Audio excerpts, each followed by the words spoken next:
성령 강림절 주일 2부 예배에 오신 여러분을 주님의 이름으로 환영하고 축복합니다.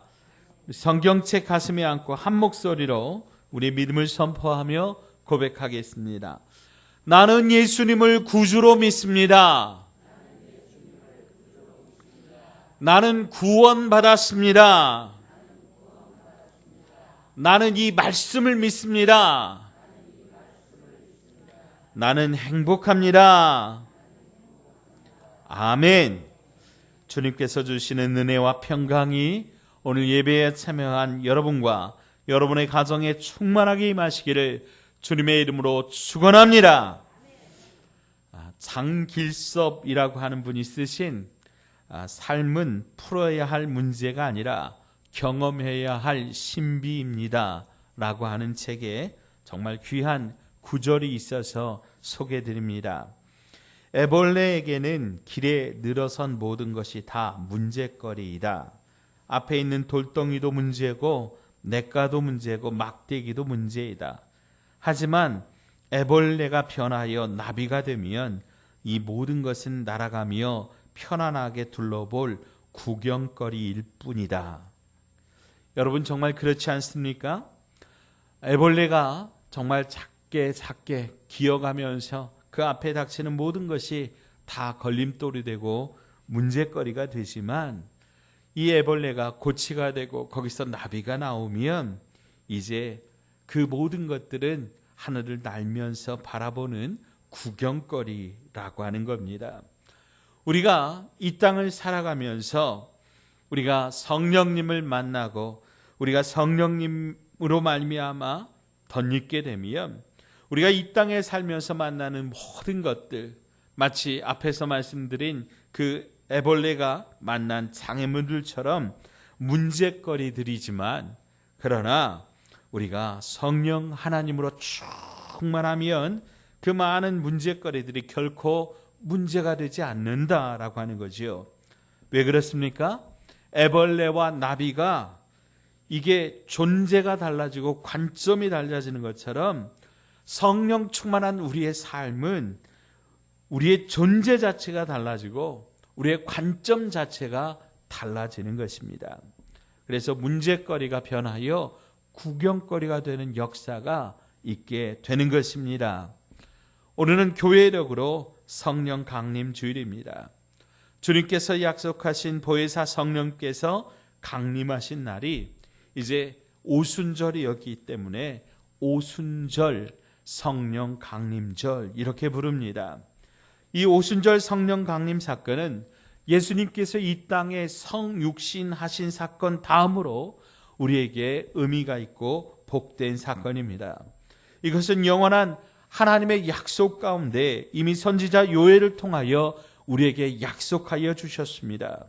그러면 요엘 선지자를 통하여 주신 하나님의 약속이 무엇입니까?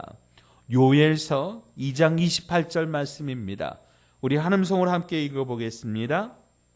시작. 그 후에 내가 내 영을 만민에게 부어주리니 너희 자녀들은 장래일을 말할 것이며 너희 늙은이는 꿈을 꾸며 너희 젊은이는 이상을 볼 것이며. 아멘. 하나님께서 내 영을 만민에게 부어주시겠다 말씀하십니다. 성령을 부어주시겠다 말씀하는 겁니다. 여러분, 오순절에 임하신 주의 성령님은 부어주시는 성령님이십니다. 오늘 우리가 함께 읽은 본문 4절에도 보면 성령의 충만함을 받고 이렇게 말씀하고 있는데요. 이 충만이라고 하는 이 단어는 어떤 의미가 있냐면 여기 물컵이 있습니다. 이 물컵에 물을 우리가 가득 따르게 되면 물이 가득 따라서 가득 차고 더 이상 들어갈 공간이 없어서 흘러 넘치는 그 상태, 바로 그 상태를 충만이라고 합니다. 성령님께서 오늘 오순절에 임하셨는데 어떻게 임하셨느냐? 차고 넘치도록 흘러서 넘치도록 그렇게 임하셨다라고 하는 거예요. 그래서 그들의 전 인격과 삶이, 그들의 전 존재가 성령님으로 말미암아 가득 차게 되니까 그들의 변화가 나타나게 되었다라고 하는 거지요. 그래서 그들의 그 성령님으로 가득 채워진 그 상태, 성령 충만한 상태를 통해서 하나님께서 이 땅에 일하시는 놀라운 변화의 역사, 놀라운 축복의 역사를 일으켜 주셨습니다.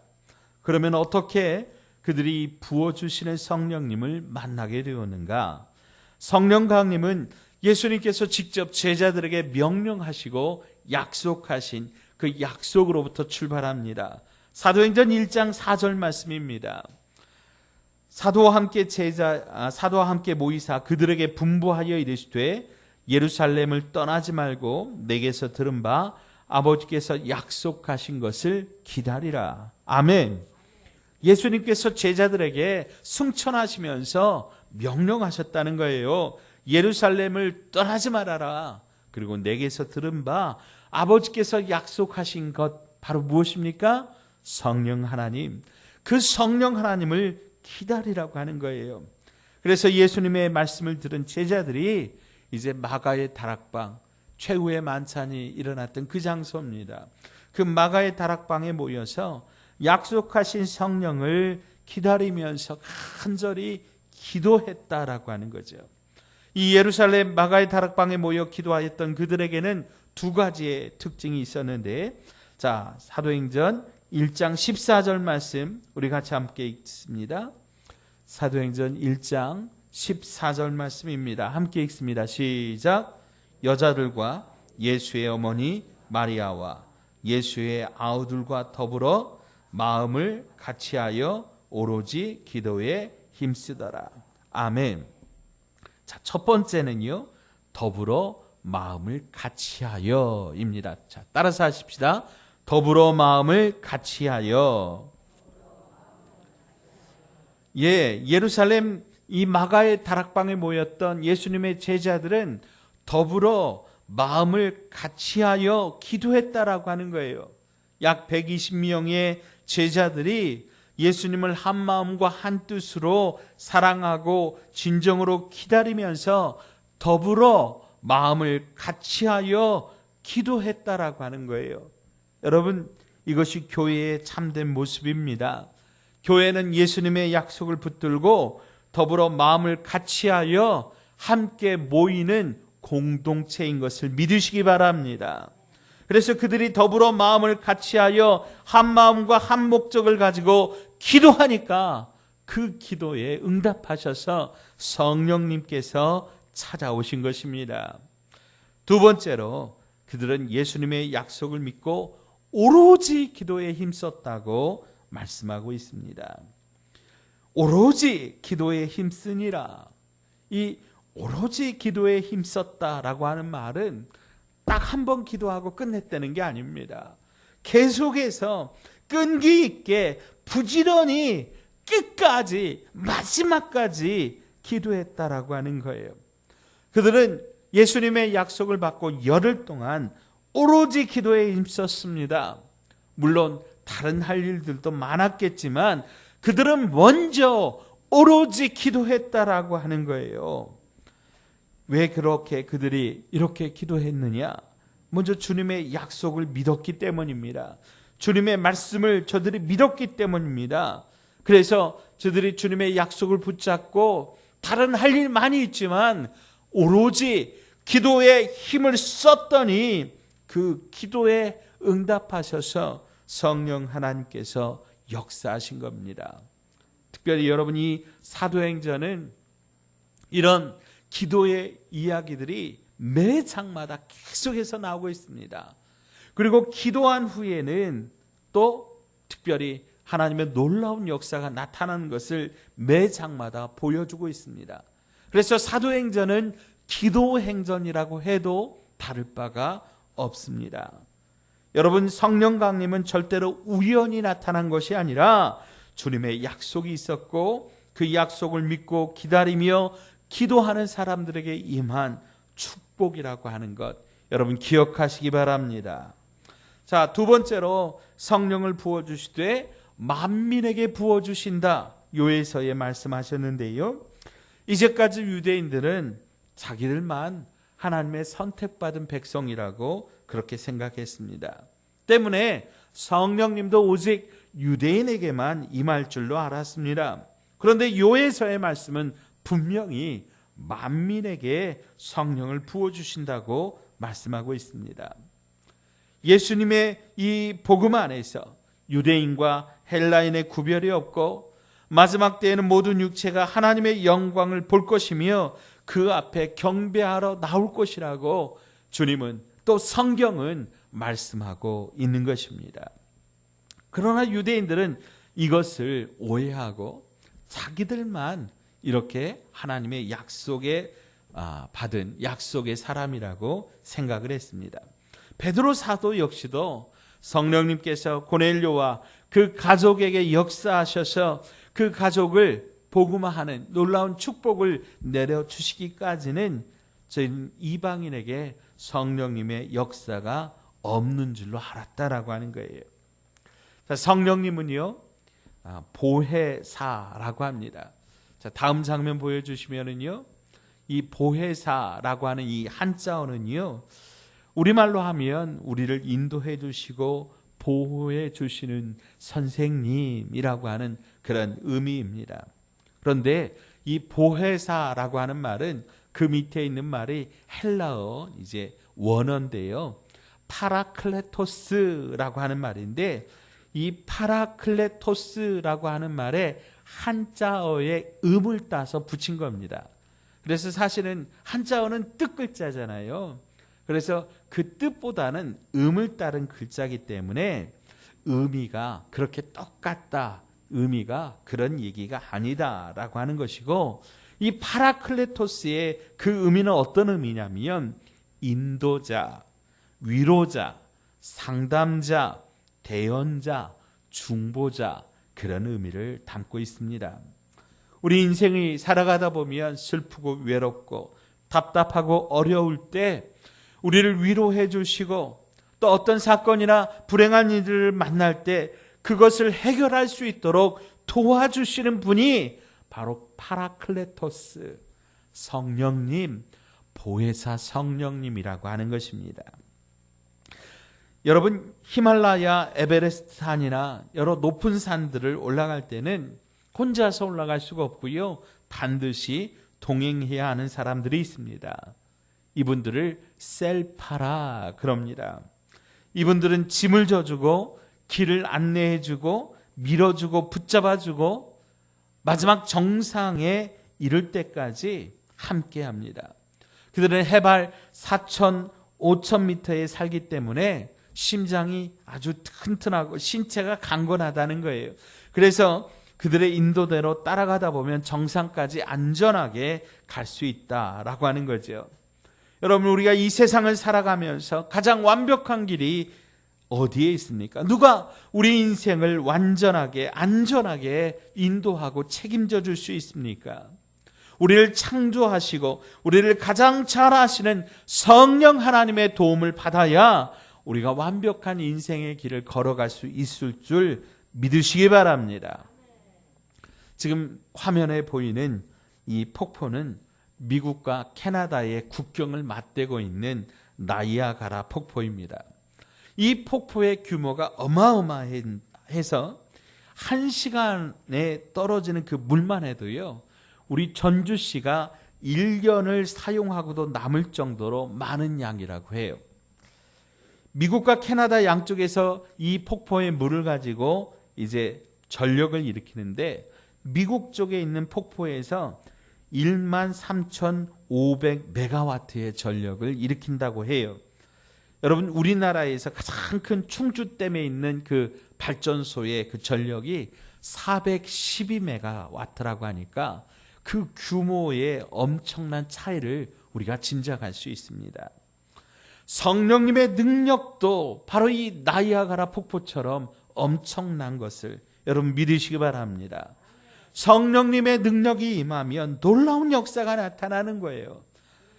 예수님을 부인하고 저주하면서 그렇게 어떻게 보면 인생의 폐잔병 같은 그런 삶을 살았던 베드로지만 성령님이 임하시니까 안진뱅이를 일으키고요, 애니아라고 하는 중풍병자도 고치고요, 죽었던 도르가도 살려내는 위대한 복음의 사람이 되었습니다.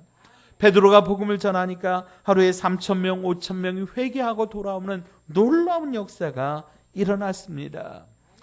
예수님을 믿는 사람을 핍박하는 그런 사울이라고 하는 청년이 있었어요. 이 사울이라고 하는 청년이 주동이 되어서 스데반 집사님을 돌로 쳐서 죽였거든요. 그런데 이 사울이라고 하는 청년이 이제 다메섹으로 가던 길에 거기서 주의 성령으로 우리 주 예수 그리스도의 그 임재를 경험하게 되는 거 아닙니까? 그 다음에 그가 이름이 바울로 바뀝니다. 그래서 온 세상을 다니면서 예수 십자가의 복음을 전하고 결국은 이제 예수 믿는 사람들을 탄압하고 잡아 죽였던 그 로마를 기독교 국가로 만들어버리는 놀라운 역사를 감당하게 되었습니다. 즉 성령 강림하시면 우리 인생은 아무리 보잘것없는 인생일지라도 그 안에 성령 강림이 하시면, 성령이 충만하게 역사하시면 온 시대와 민족과 역사를 변화시키는 놀라운 하나님의 사람들이 된다라고 하는 것, 여러분 믿으시기 바랍니다.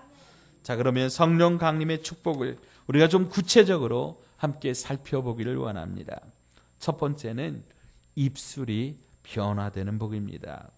자, 오늘 본문 4절 말씀 보시면은요, 그들이 다 성령의 충만함을 받고 성령이 어떻게 해요? 말하게 하심을 따라 다른 언어들로 말하기를 시작하니라. 아멘. 성령님이 오셔서 제일 먼저 그들의 입을 여셨습니다.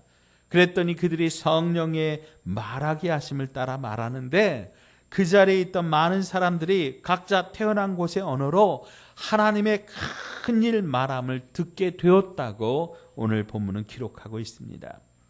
우리는 우리의 언어가 혼잡하게 된 이유를 알고 있습니다. 노아의 홍수 이후에 새롭게 시작된 인류가 어느 정도 자리를 잡은 다음에 그들이 첫 번째로 한 일이 무엇이냐면 신할 평지라고 하는 곳에 바벨탑을 세우는 것이었습니다. 그런데 그 목적이 무엇이었냐면 우리의 이름을 내고 흩어짐을 면하자. 즉 무슨 얘기냐면 하나님보다 더 높아지자라고 하는 거예요. 하나님이 이제 물로 우리를 멸망시키려고 해도 우리가 이 탑의 꼭대기로 올라가면 우리가 살 수 있다. 우리가 하나님보다 더 높아질 수 있다. 라고 하는 약한 생각을 했던 거죠. 이것이 하나님 보시기에 악했던 겁니다. 그래서 하나님께서 그들의 언어를 혼잡하게 하셨고 그들을 온 지면에 흩으셨습니다.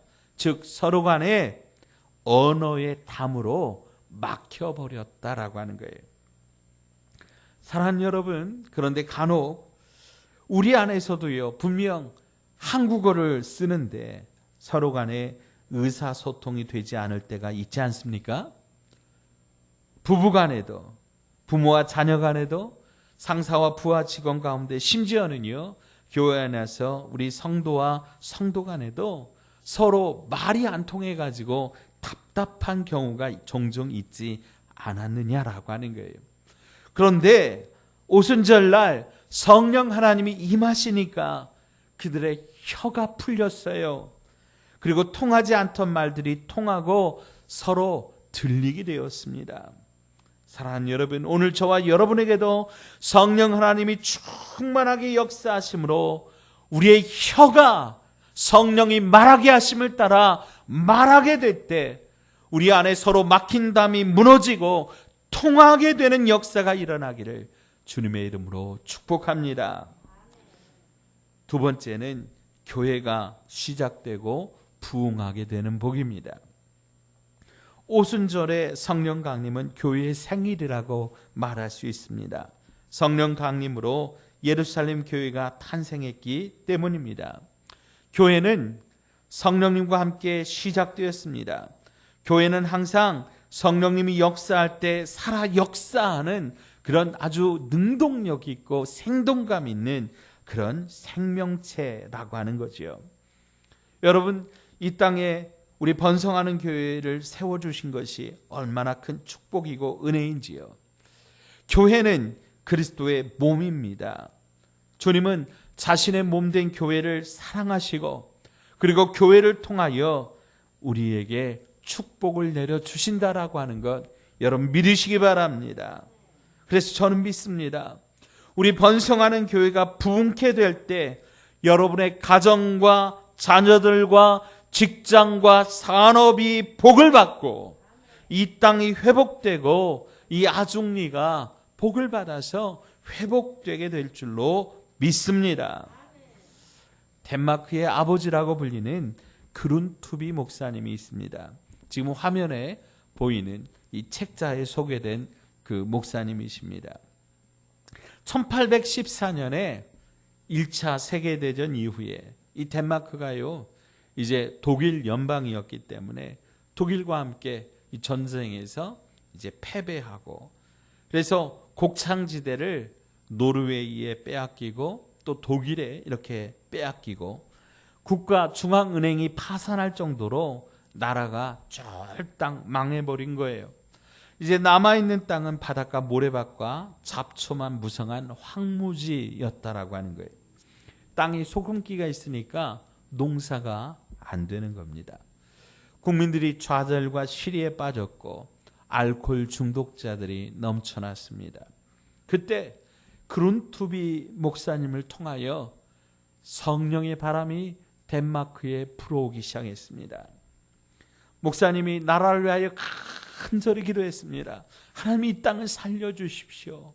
하나님 이 민족을 살려주십시오. 하나님 우리를 불쌍히 여겨주십시오. 그렇게 간절히 기도할 때 성령님께서 이 그룬투비 목사님에게 지혜를 주시고 루터의 이 종교개혁 이념을 중심으로 해서 이제 기숙학교를 하나 세웠는데 성인 기숙학교입니다. 그래서 사람들을 모아서 그들과 함께 먹고 자고 일하면서 세 가지를 강조했는데 하나님 사랑, 이웃 사랑, 나라 사랑을 가르쳤습니다. 그러자 점차 국민들의 의식이 개혁되는 거예요. 우리는 할 수 없다. 우리는 패배자다. 우리는 이대로 끝났다라고 하는 그들의 생각이 달라져서 우리도 할 수 있다. 우리도 하면 된다. 해보자라고 하는 그런 긍정적인 마음이 주어지고 희망의 꽃이 피어나면서 하나님께서 지혜를 주시는데 이제 그 땅에 맞는 낙농업을 이제 할 수 있도록 지혜를 주시는 거예요. 그래서 그 낙농업의 기술을 연구하고 그 기술을 이제 덴마크 전국에 보급하기를 시작한 것이죠. 여러분 지금 덴마크가요 얼마나 잘 사는지요. 2012년 13년에 유엔에서 행복 지수 조사를 했는데 그러니까 전 세계에 있는 대상을 국가로 해가지고 나라를 대상으로 해서 자기 나라에 살고 있는 사람이 행복하다 이런 조사를 했는데 이 두 해 동안 1위를 덴마크가 했다는 거 아닙니까? 또 부정부패 지수를 조사를 했는데 세계에서 가장 낮은 부정부패가 없는 그런 나라로 선정되었다라고 하는 거죠. 우리나라도요, 여러분 덴마크의 특별한 도움을 받았습니다. 여러분 새마을운동 아시지요? 이 새마을운동이 어디에서 왔을까요? 자, 다음 화면 한번 보여주시면은요, 이분은 유태영 박사님이라고 하는 분이에요. 이제 건국대 부총장까지 지내신 그런 분인데 이분이 덴마크 왕실 장학생으로 선발이 되어서 덴마크에 가서 국비 장학생으로 공부를 하신 거예요. 그리고 여러분 이분이 덴마크에 가서 뭘 배워 오셨냐면 바로 이 그룬투비 목사님이 하셨던 나라 되살리기 그 프로젝트를 가지고 와서 새마을 운동을 기획하고 디자인하신 겁니다. 사랑하는 여러분, 성령님이 임하시면 교회가 살아나는 거예요. 교회가 살아나면 사람이 살아나는 거예요. 그러면 가정이 살고 직장이 살고 나라와 민족이 살게 되는 겁니다. 여러분 믿으시기 바랍니다. 세 번째는 능력 있는 증인이 되는 것입니다. 자, 따라서 한번 해볼까요? 지금 화면에 요약이 되어 있는데요. 자, 첫 번째, 성령님이 임하시면. 자, 두 번째, 성령님이 임하시면. 자, 세 번째, 성령님이 임하시면. 아멘. 성령님이 임하시면 우리가 성령님의 능력을 받아서 증인이 됩니다. 주님의 증인으로서 사명을 감당할 수 있게 된다라고 하는 거예요. 우리 인간의 그 본래 모습은 흙덩어리입니다. 어떤 과학자가 우리 인간을 이렇게 질량으로 이렇게 싹 나눴다잖아요. 그랬더니 뭐 쇠조각이 몇 개가 나오고 뭐 비루가 몇 개가 나오고 뭐 인이 몇 개 얼마 몇 그램이 나오고 그랬다지요. 아무것도 아닌 육체지만 하나님의 영이 성령님이 임하시면 여기에서 능력이 나타나는 거예요. 모세는 우리와 똑같은 사람이지만 하나님의 능력이 함께하니까 홍해를 가르는 놀라운 기적의 주인공이 되었습니다. 엘리야도 우리와 똑같은 사람인데 하나님의 능력이 함께하니까 엘리야가 비 오기를 기도했더니 3년 반 동안 가뭄이 왔던 그 땅에 하나님의 능력으로 비가 내리기를 시작했다라고 하는 거지요. 성령님의 능력이 사도 바울과 함께하니 로마가 복음화가 되었고요. 성령님의 능력이 다니엘과 함께하니 그가 사자굴 속에 털끝 하나 다치지 않고 걸어 나올 수 있었다라고 하는 거죠. 사랑하는 여러분, 하나님께서 약속하신 성령님은 오순절에 이미 강림하셔서 우리 가운데 내주하시고 지금도 더욱더 충만하게 우리 가운데 역사하시기를 원하십니다. 진짜 꽃과 만들어진 조화는요, 비슷하지만 차이가 있습니다. 생명이 있는 꽃에는 벌과 나비가 오지만 만들어진 꽃에는 찾아오지는 않습니다. 살아있는 나무는 물을 주면 계속 자라나지만 죽은 나무는 물을 주면 더 빨리 썩는 거예요. 빨랫줄도 줄이고 전깃줄도 똑같은 줄이지만 빨랫줄을 아무리 이어도 선풍기도 기계도 동작하지 않지만 전깃불도 들어오지 않지만 전깃줄을 이어주면 거기에 전기를 보내면 불이 오고 선풍기가 돌아가는 겁니다.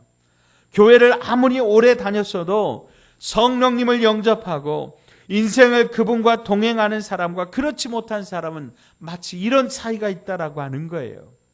성령 강림 주일을 맞이하여 우리도 초대교회 성도들처럼 합심하여 기도함으로 끈질기게 간절히 기도함으로 성령님으로 충만함을 입기를 간절히 바랍니다. 그래서 우리의 입술이 변화되기를 원합니다. 부흥의 주인공, 역사의 주인공이 되며 능력 있는 삶을 살아가는 주의 백성들 다 되시기를 주님의 이름으로 축원드립니다. 이 시간 좀 함께 우리 좀 기도했으면 좋겠습니다. 오늘 말씀을 따라서 이 시간 좀 같이 기도하십시다. 성령님, 내 안에 오시옵소서. 내 안에 오셔서 나를 다스려 주십시오. 나의 인격을 다스려 주시고 입술을 다스려 주시고 가정을 다스려 주시고 교회를 다스려 주시고 이 나라와 이 민족을 다스려 주셔서 다시 살아나게 하여 주옵소서. 성령의 바람이 불어오시옵소서. 우리 주여 한번 부르고 간절히 통성으로 기도하겠습니다. 주여, 성령 하나님, 오늘 주의 성령이 우리 안에 충만하게 부어주시기를 간절히 원합니다. 하나님, 그리하여 성령의 말하게 하심을 따라 말하게 하여 주옵소서. 성령이 일하게 하심을 따라 일하게 하여 주옵소서. 아버지 하나님, 성령님이 우리 가운데 임하셔서 우리가 다시 살아나게 하여 주옵소서. 죽어가던 영혼이 다시 살아나게 하여 주옵소서. 병든 영혼이 다시 치료되게 하여 주옵소서. 그리하여 가정이 살게 하시고 교회가 살게 하여 주옵시고 이 나라와 이 민족이 다시 살아날 수 있도록 우리 하나님 역사하여 주옵소서. 주옵소서. 오순절에 임하셨던 주의 성령님, 마가의 다락방에 불꽃처럼 임하였던 주의 성령님, 오늘 이 시간 우리에게 각 사람에게 임하여 주셔서 우리도 다시 살게 하여 주옵소서. 우리도 주님의 능력의 사자가 되어서 아버지 하나님 이 땅을 정복하며 믿음으로 살아가는 주님의 군대 되어 일어날 수 있도록 주님이 역사하여 주시옵소서. 성령 하나님, 우리에게 부어주신다고 약속하여 주셨사오니 충만하게 부어주시옵소서. 그리하여 우리 안에 성령님으로 가득하기를 원합니다. 나의 인격이 성령님의 다스림을 받기를 원합니다. 나의 입술이 성령님으로 말하게 하여 주시옵소서. 막혀진 담들이 무너지게 하여 주옵소서. 가정과 직장과 교회 안에 막혀진 담들이 예수의 이름으로 무너지게 하시고 성령님으로 하나 되게 하여 주시옵소서. 성령님이 임하셔서 우리의 가정이 살아나게 하시고 우리 교회가 살아나게 하시고 직장이 살아나게 하시고 특별히 코로나19 감염병으로 힘들고 어려운 이 땅과 이 나라에 임하여 주셔서 살아나게 하여 주시옵소서. 치료되게 하시고 회복되게 하여 주시옵소서. 우리 주 예수님의 이름으로 간절히 기도하옵나이다.